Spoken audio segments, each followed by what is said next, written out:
He's supposed to be Turkish. Some say his father was German. Nobody ever believed he was real.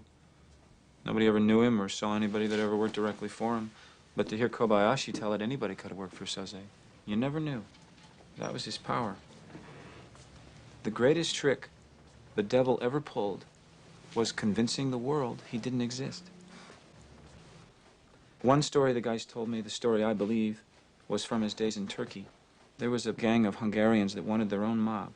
They realized that to be in power, you didn't need guns or money or even numbers. You just needed the will to do what the other guy wouldn't. After a while, they come into power and then they come after Soze. He was small time then, just running dope, they say. They come to his home in the afternoon looking for his business. They find his wife and kids in the house and decide to wait for Soze.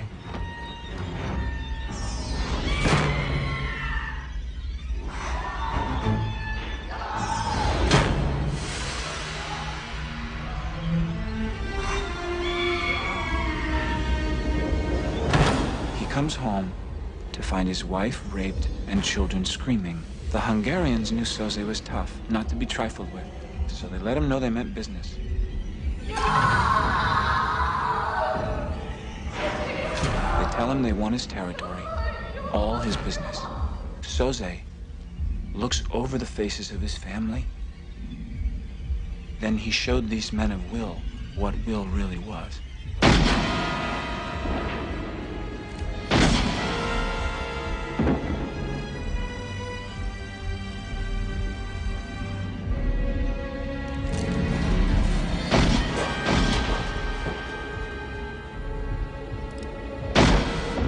Tells him he would rather see his family dead than live another day after this.